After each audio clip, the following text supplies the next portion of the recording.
Cek. Assalamualaikum warahmatullahi wabarakatuh. Alhamdulillahirabbil alamin, teman-teman pemirsa dimanapun Anda berada.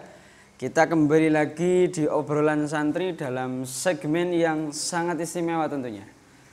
Karena obrolannya obrolan gak sembarangan obrolan, yaitu dalam segmen Cangkir Mbah Sri. Walaupun cangkirnya belum datang. Oke, Cangkir Mbah Sri apa singkatannya? Cangkruk lan mikir bahas syariat Islami. Oke. Baik, di segmen kali ini cukup sedikit menyeramkan mungkin. Modenya cukup sedikit menyeramkan karena kita akan sedikit membahas tentang akhir tahun Hijriyah, momen akhir tahun Hijriyah dan momen awal tahun Hijriyah. Atau dalam obrolan-obrolan yang lain-lain itu menguak malam satu suro. Tapi bukan momen, bukan kita modenya serem, hantu, bukan ini ya. Karena BTW sebentar lagi kita akan berjumpa dengan tahun baru Hijriyah dan kita akan berlalu di tahun yang sekarang ini. Baik, tidak usah lama-lama, tidak usah terlalu banyak menunggu karena kita semua tahu bahwa menunggu itu rasanya tidak enak ya. Oke. Saya sudah bersama dengan narasumber sekaligus guru saya, beliau di samping saya. Assalamualaikum Bapak Rudi Haryanto. Waalaikumsalam. Pripun Pak kabar? Sehat nih? Alhamdulillah. Alhamdulillahirabbil alamin. Sehat walafiat. Akhir tahun niki nggih. Biasanya yang tidak sehat itu sudah tahu sendiri teman-teman. Apa yang tidak sehat? Dompetnya. Dompetnya nggih. Apa ya? Penyakit Jepangnya itu sakurata, Pak. Nggih, sakurata. Betul. Sakunya rata. Kalau sakunya melenduk kan berarti ada uangnya, Pak. Nggih. Baik. Bapak Rudi Haryanto, sebentar lagi kita akan berjumpa dengan tahun baru yang seharusnya kita rayakan. Betul. Tahun baru Hijriah, tahun barunya umat Islam, Pak.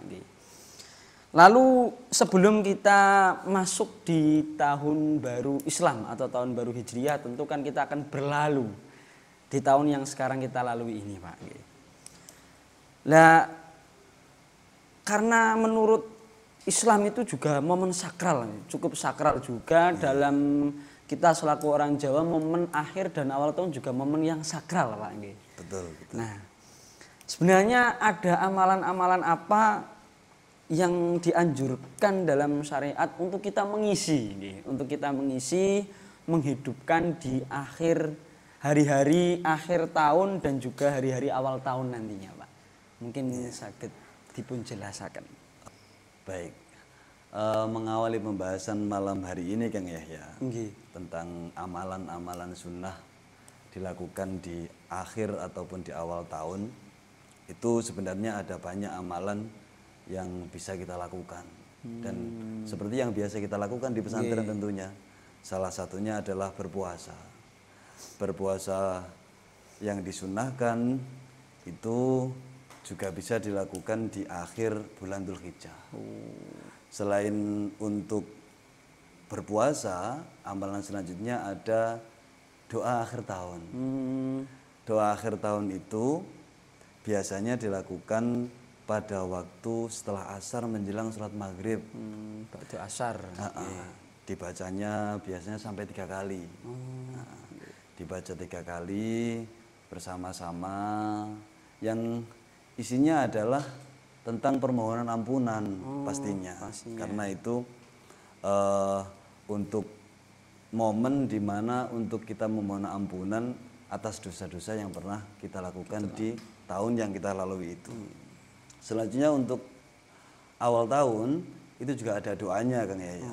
Doanya itu biasa dilakukan setelah sholat maghrib. Kemudian disusul dengan kesunan-kesunan yang masih banyak, yang kalau mungkin kita bahas di waktu kali ini, wah ini bisa dimarahi sama direktur gitu. Sangat panjang. Sangat panjang, ya betul.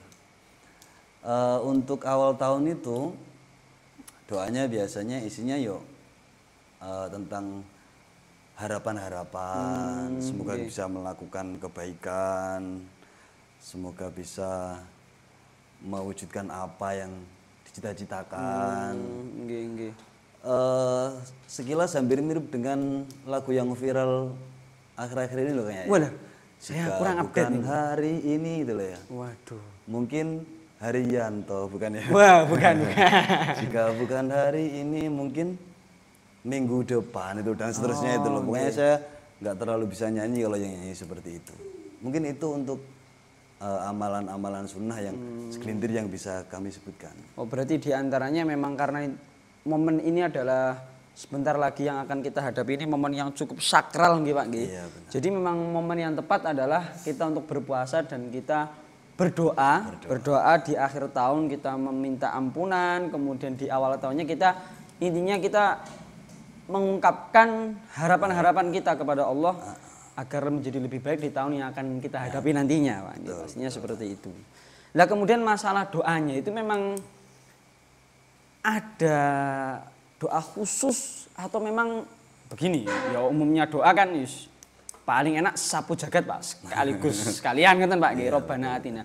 Itu memang ada pengharusan doa yang harus dilafalkan adalah doa ini. Itu memang ada anjuran seperti itu atau enggak nih? Sebenarnya enggak Kang ya. Oh nggih.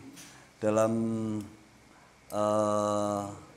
pelaksanaannya pun sebenarnya ada beberapa doa yang bisa kita pilih. Oh ngoten. Ada 3 sampai 4 bahkan 5 kalau yang pernah saya baca itu jenis doanya. Tapi intinya semuanya sama. Mengharap diampuni dosa, terus yang awal tahun tadi untuk mengungkapkan harapan-harapan itu. Intinya sama. Kalau doa khusus ada memang cuma ya dikatakan harus enggak. Oh nggih. Kan yang saya tahu itu kan cukup panjang itu Pak. Mungkin panjang, betul, panjang. Dengan waktu yang sebentar ini mboten kober ngapalaken nggih. Tentu kan doa-doa yang umum kita baca setelah sholat itu kan berarti enggak ada masalah. Itu ada kok Kang ya. Doa-doa itu biasa disebarkan sama pesantren-pesantren melalui media sosialnya. Oh seperti di Tanggir kita di Instagram itu. PP Tanggir itu kan juga ada. Oh nggih, dengan perkembangan teknologi yang sekarang gadget itu betul. Luar biasa, yaitu para teman-teman bisa mengakses, bisa melihat doanya mulai dari kiriman-kiriman yang ada di situs-situs media sosial dari Pondok Pesantren, salah satunya di akun Instagram Pondok Pesantren Tanggir itu Pak. Biasanya disebarkan mengenai lafal doa akhir dan awal tahun. Kemudian tadi kan segmen kita kali ini adalah cangkir Pak nggih judulnya, cangkir Mbah Sri. Sedangkan cangkir yang ada di hadapan kita belum ada. Tentunya untuk mencairkan suasana kita butuh cangkir yang diisi dengan wedang. Mas Yit, Kang Suyit, Kang Suyit. Yit. Mana ini Kang Suyit? Yang biasa menghantarkan kita kopi. Kopi ya sesuai keinginan Pak, sesuai request. Saya kopi hitam aja, Kang siapa tadi? Kang Suyit ini. Kang Suyit. Kopi hitam saja Kang Suyit. Pak Rodi pesan apa? Kopi hitam. Kopi hitam, nggih. Kalau ada teh ya teh. Nggih, teh. Nggih, kok teh manis lho ya. Nggih, matur suwun. Baik, sebelum kopi dan tehnya datang, kita mungkin bisa lanjut pembahasan kita yang cukup, kalau dalam segmen-segmen yang lain itu cukup menyeramkan, yaitu menguak malam satu suro. Tapi kali ini enggak Pak. Kita berbincang tentang sisi momen sakral yang harus kita manfaatkan sesuai dengan syariat Islam. Kan ngeten Pak. Nggih Pak, tadi kita sudah membahas tentang amalan-amalan yang dianjurkan untuk kita lakukan dalam rangka menghidupkan momen akhir dan awal tahun. Tadi ada puasa dan melafalkan beberapa doa yang memang tidak khusus sih, tapi memang ada doa-doa tertentu yang dilafalkan di momen akhir dan awal tahun. Betul. Nah, momen akhir dan awal tahun, momen yang sesakral ini memang sebenarnya momen yang tepat untuk apa sebenarnya Pak? Untuk selain tadi amalan tadi, itu sebenarnya ada momen untuk apa yang tepat Pak? Paling tepat itu muhasabah Kang ya. Muhasabah itu bahasanya Kang siapa tadi yang kita pesani kopi? Kang Suyit tadi. Kang Suyit itu introspeksi diri. Introspeksi diri Mas. Ngerayangi awake. Ngerayangi awake. Setahun ini kita telah melakukan kesalahan apa saja, besarnya seberapa. Kalau memungkinkan bahkan berapa kali, dihitung saja, dihisap saja dirinya sendiri. Itu tujuannya untuk apa? Agar tidak terjerumus ke dalam lubang yang sama. Oh, gitu. Itu mungkin momen yang paling tepat itu. Oh, gitu. Jadi gitu teman-teman gitu. Jadi memang selain kita amalan-amalan tadi berupa puasa dan doa secara batiniah Pak nggih, secara rohani gitu nih Pak. Memang momen akhir dan awal dan akhir tahun ini itu memang momen yang tepat untuk kita koreksi diri kita nih, bukan koreksi orang lain. Enggak. Nah ini yang sulit setiap hari yang mungkin dilakukan banyak orang kan seperti itu Pak nggih. Mengoreksi dirinya orang lain. Jadi momen akhir tahun dan awal tahun ini memang momen yang tepat untuk kita gali, kita renungi setahun ini kita melakukan kesalahan apa, kemudian kesalahan itu kita buang, kita perbaiki diri kita agar kita tidak jatuh di lubang yang sama. Okay. Kemudian bulan Muharram, bulan sore itu kan ya dalam kita selaku orang Jawa Pak, mungkin juga dalam suku-suku yang lain mungkin momen bulan Muharram atau bulan sore ini mungkin ya dianggap sakral atau mungkin bahasanya mistis gitu Pak, serem mungkin Pak. Lah kita selaku orang Jawa Pak, tentu kan ada beberapa tradisi yang sudah sangat terkenal, sudah sangat masyhur. Beberapa tradisi yang banyak tradisi yang dilakukan oleh orang Jawa di momen malam satu suro terutama momen malam satu suro. Nah sebenarnya tradisi-tradisi sekian banyaknya yang dilakukan oleh orang Jawa dan mungkin di suku-suku lain selain orang Jawa juga. Bagaimana sebenarnya tanggapan syariat menanggapi tradisi-tradisi seperti itu Pak Adik? Iya. Jadi untuk tradisi yang dilakukan kita khususnya orang Jawa di malam satu suro atau di malam-malam yang lainnya itu memang benar jumlahnya sangat banyak ya. Ada istilah begadang, melean, melean, ada yang berpuasa, terus ada lagi yang berendam di tempat-tempat tertentu. Dia berendam saja, berendam di tempat-tempat tertentu. Terus ada lagi istilah jamasan dan itu sangat berbeda-beda meskipun sama-sama orang Jawa. Tuban nanti adatnya akan berbeda. Yang dilakukan pasti berbeda. Adapun pandangan syariat tentang itu sebenarnya simple. Yang kami maksud simple itu acuannya hanya satu sebenarnya kok. Selama itu tidak syirik alias tidak membawa kemadharatan, nggak masalah. Yang jadi masalah itu kan yang jadi kemadharatan, baik madharat untuk dirinya sendiri, untuk orang lain, untuk ketauhidannya, salah satunya yang paling penting itu. Toh kalau kita lihat ritual-ritual di daerah Jawa, khususnya di daerah Jawa Tengah itu yang ada jamasan, keris itu dicuci, dibersihkan. Oh, nggih. Iya. Ngumbah keris, Pak. Ngumbah keris. Iya. Kang Iya pasti tahu, Kang Iya jadi kan orang Jawa Tengah. Jawa Tengah. Jawa Tengah. Kalau saya Jawa Timur. Kalau Kang yang tadi Jawa Barat. Jawa Barat. Iya, yang tadi lo yang pesen kok Oke. Kopinya belum datang, Pak ini. Belum, makanya ini saya sebut terus dia. Biar kopinya datang. Di ritual jamasan itu satu contoh yang mungkin bisa kita bahas. Itu di situ ada banyak sekali rentetan-rentetan atau step by step yang dilakukan dalam ritual jamasan. Mbah keris tadi Pak. Iya betul. Salah satunya pertama sebelum jamasan itu dilakukan biasanya orang-orang itu menghargai para pembuat keris, empu-empunya keris. Yang itu biasanya sekarang sudah dialihkan ke kirim Fatihah ya. Kirim Fatihah Mas? Iya betul. Yang dirasa kira-kira empunya itu terkategori orang Islam. Orang Islam. Pastinya. Kalau non Muslim bagaimana? Ya dia ada sendiri penghormatannya. selama itu sebatas penghormatan, tidak sampai mengkulturkan bahkan menyembahnya, ya nggak masalah, nggak sama sekali nggak masalah. Setelah itu ada pencucian, dicuci, kerisnya diumbah tadi, terus warangannya juga sama, warangan itu selontongnya, wadah kerisnya, wadah kerisnya, betul. Wadah kerisnya. Alhamdulillah. Sesuai dengan segmen, segmen betul. Cangkir Mbah Sri, tapi ini Tangkir TV Pak. Tangkir TV. Tangkir TV tetap Pak. Iya betul. Terima kasih. Matur suwun. Kang Suyit. Monggo Pak diseruput dulu mungkin. Bismillah.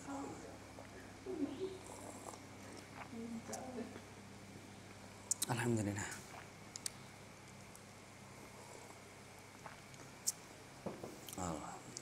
Next tadi jamasan itu tadi Pak. Iya betul.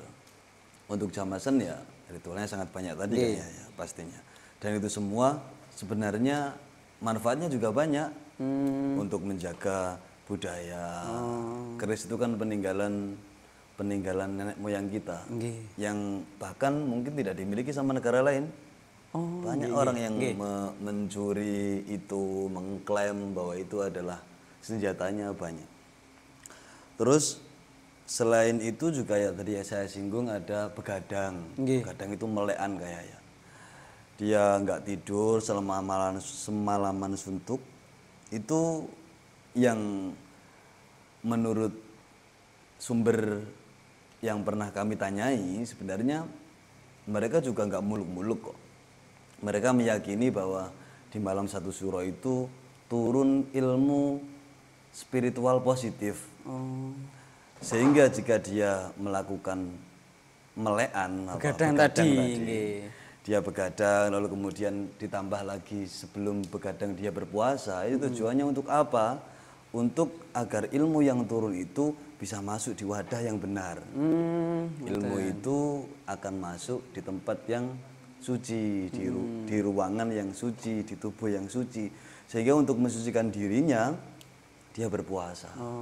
Siangnya, malamnya melekan tadi, begadang tadi. Untuk berendam dan lain sebagainya itu panjang pembahasannya kayaknya. Mungkin itu.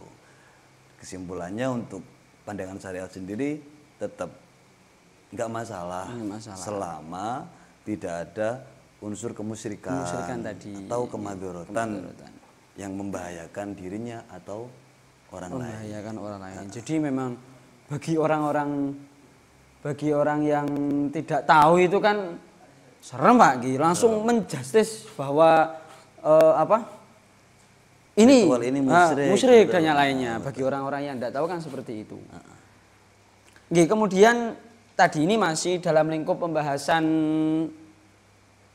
tanggapan syariat mengenai adat istiadat, khususnya kita dari kalangan orang-orang Jawa.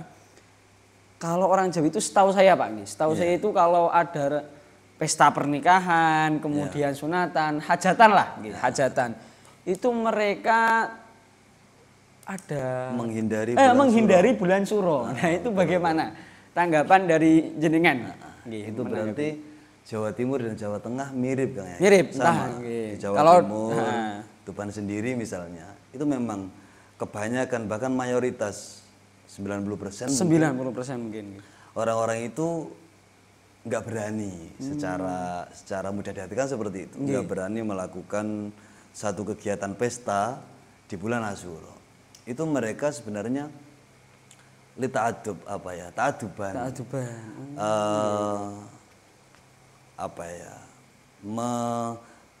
Menjaga untuk tidak melukai apapun. Ta'adub itu seperti itu. Maksudnya begini kayaknya ya. Di bulan Asyura itu yang kita tahu ada banyak peristiwa-peristiwa yang itu menyedihkan pastinya. Salah satunya terbunuhnya Sayyidina Ali.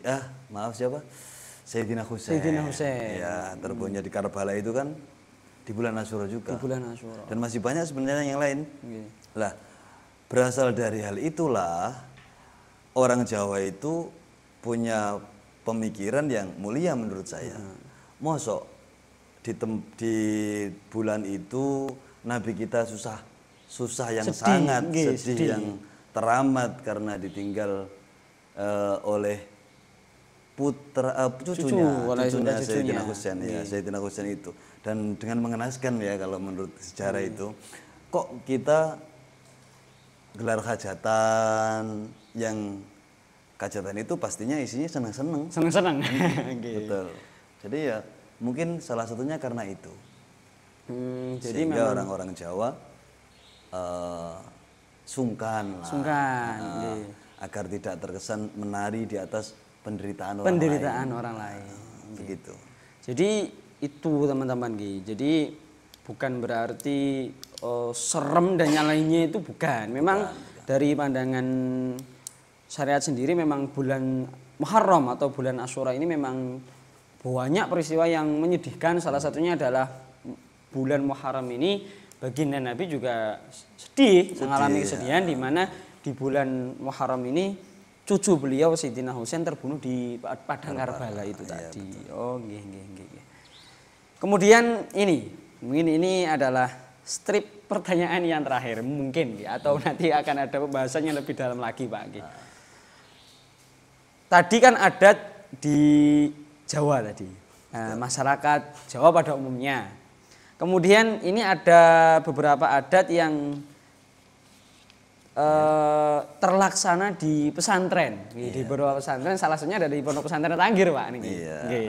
Salah satunya di Pondok Pesantren Tanggir, bahwa kalau malam satu suro, beberapa teman-teman santri itu gundul Pak, terutama santri baru, santri baru. Tapi tidak menutup kemungkinan santri lawas itu juga melakukan gundul tadi. Terus sama minum susu yang putih, bukan susu coklat. Bukan susu yang coklat di malam satu suro. Mungkin di beberapa pesantren yang ada mungkin juga seperti itu. Salah satunya di pesantren Tanggir seperti itu. Nah itu bagaimana itu? Mungkin bisa jenengan tanggapi mengenai tradisi gundul resik nih Pak, sama minum susu yang putih.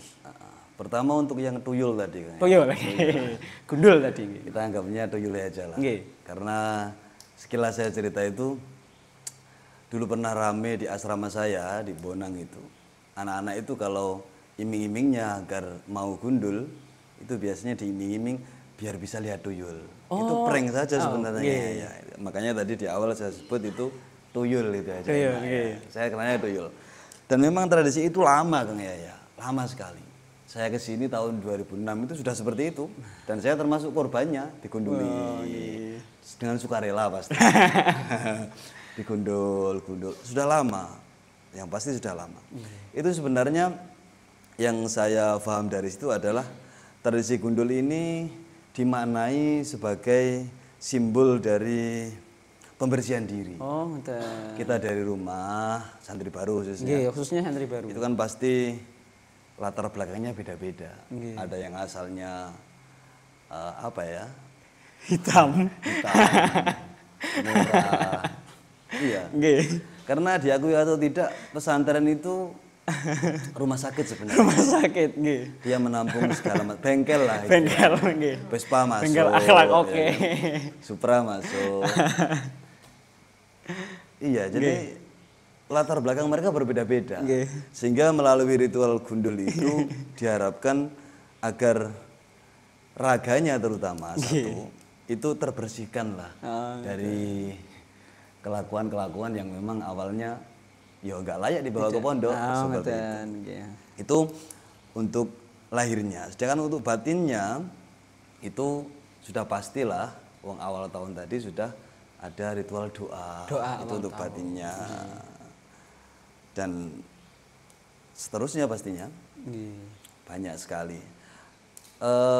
Kemudian untuk yang kedua tadi perihal tentang apa tadi? Minum susu. Tapi yang putih Pak. Yang putih.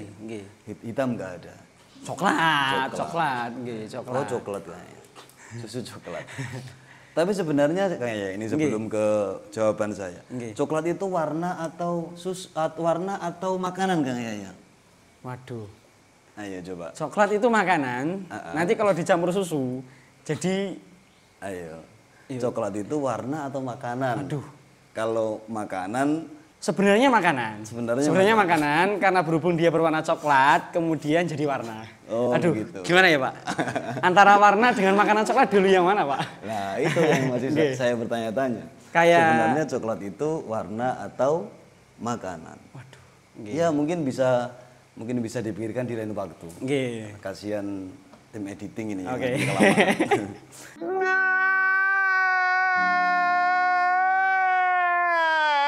Kemudian selanjutnya untuk minum susu tadi. Minum susu.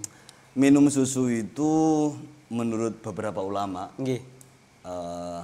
khususnya Abuya Syed Muhammad Alawi Al-Maliki, dan berikut khawarinya. Khawari itu nama pondok-pondok pesantren yang kiainya atau masyaykhnya santrinya Syed Muhammad. Termasuk kita. Masya Allah. Kita Tanggir ini alhamdulillah syaratnya nyampe ke Syed Muhammad Alawi Al-Maliki.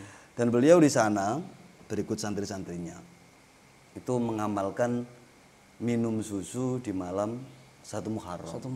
Salah satu tujuannya adalah tafaulan atau suatu pengharapan untuk apa? Menyongsong tahun baru yang bersih. Makanya yang dipakai tadi susunya susu putih. Bukan susu yang coklat. Karena coklat itu kan butek. Itu tafaulan. Yang bersih, putih itu suci, sehingga diharapkan ketika kita minum susu itu tubuh kita, kelakuan kita, kejahatan kita yang buruk-buruk itu semua akan berubah menjadi bersih. Bersambut dengan tahun baru yang identiknya dengan kebersihan itu tadi. Seperti itu. Jadi memang tradisi yang ada di beberapa pesantren, salah satunya ada di Tanggir. Tadi ada tradisi gundu, memang sebenarnya ya pengharapan gitu nih. Bentuk harapannya terutama santri baru Pak, terutama santri baru, termasuk saya jadi korban Pak. Terutama saya jadi korban juga itu. Jadi memang harapannya kelakuan, karena memang dari santri-santri yang latar belakangnya berbeda, harapannya ya bisa mensucikan dirinya, terutama kelakuannya setelah masuk di pesantren itu tadi. Kemudian tradisi minum susu putih di beberapa pondok, terutama dari pondok-pondok yang dulunya kiainya dari santrinya Syed Muhammad Alawi Al-Maliki, memang tafaulan. Memang dulu memang tradisi memang di sana Pak. Tradisinya di santri-santrinya Abuya Syed Muhammad memang di malam 1 sore itu meminum susu sebagai bentuk tafaul. Sebagai bentuk tafaul, harapannya sama, kita menyambut tahun baru, harapannya kita putih bersih seperti susu.